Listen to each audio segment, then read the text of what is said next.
Once upon a midnight dreary, while I pondered weak and weary over many a quaint and curious volume of forgotten lore, while I nodded, nearly napping, suddenly there came a tapping, as of someone gently rapping at my chamber door. "'Tis some visitor," I muttered, tapping at my chamber door. "Only this and nothing more."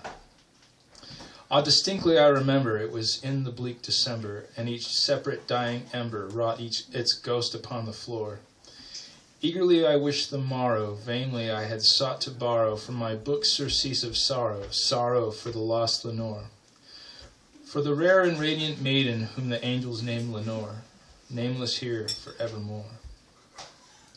And the silken, sad, uncertain rustling of each purple curtain thrilled me, filled me with fantastic terrors never felt before, so that now, to still the beating of my heart, I stood repeating, "'Tis some visitor entreating entrance at my chamber door. Some late visitor entreating entrance at my chamber door. This it is, and nothing more." Pleasantly my soul grew stronger, hesitating then no longer. "Sir," said I, "or madam, truly forgiveness I implore, but the fact I was napping, and so gently you came rapping, and so faintly you came tapping at my chamber door, that I scarce was sure I heard you. Here I opened wide the door. Darkness there, and nothing more." Deep into that darkness peering, long I stood there wondering, fearing, doubting, dreaming dreams no mortal ever dared to dream before. But the silence was unbroken, and the stillness gave no token, and the only word there was spoken was the whispered word Lenore. This I whispered, and an echo murmured back the word Lenore, merely this and nothing more. Then into the chamber turning, all my soul within me burning, soon again I heard a tapping, something louder than before. "Surely," said I, "surely that is something at my window lattice. Let me see then what thereat is, and let this mystery explore. Let my heart be still a moment, and let this mystery explore. 'Tis the wind and nothing more." Open here I flung the shutter, when with many a flirt and flutter in there stepped a stately raven of the saintly days of yore. Not the least obeisance made he, not an instant stopped or stayed he, but with mine of lord or lady perched above my chamber door, perched upon the bust of Pallas just above my chamber door, perched and sat and nothing more. Then this ebony bird beguiling my sad fancy into smiling, by the grave and stern decorum of the countenance it wore. "Though thy crest be shorn and shaven, thou," I said, "art sure no craven, ghastly grim and ancient raven, wandering from the nightly shore. Tell me what thy lordly name is on the night's Plutonian shore." Quoth the raven, "Nevermore." Much I marveled this ungainly fowl to hear discourse so plainly, though its answer little meaning, little relevancy bore. For we cannot help agreeing that no living human being ever yet was blessed with seeing bird above his chamber door, bird or beast upon the sculptured bust above his chamber door, with such a name as Nevermore.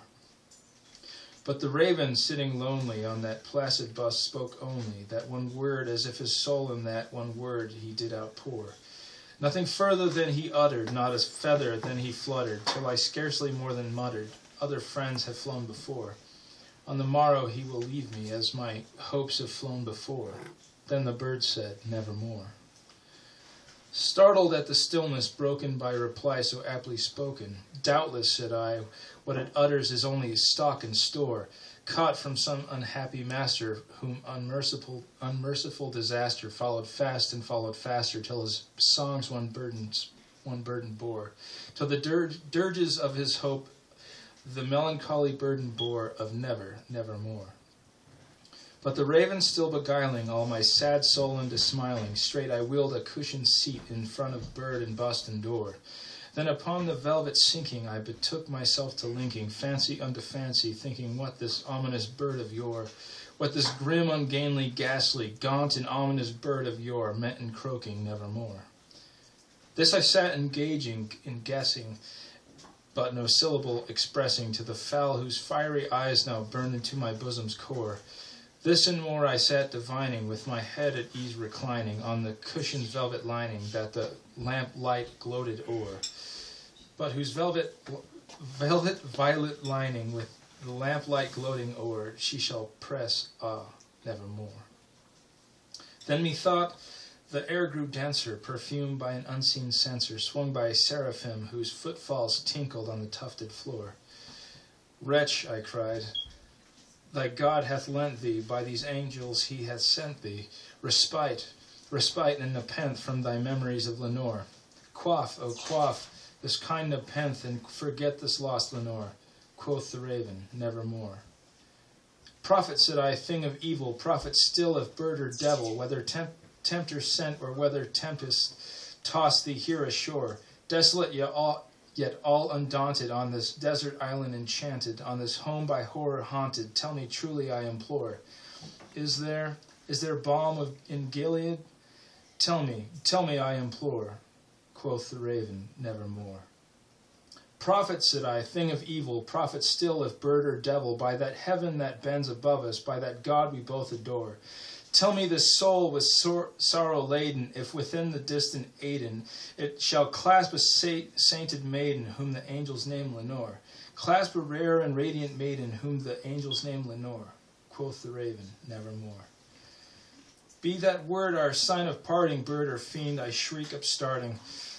Get thee back into the tempest and the night's Plutonian shore.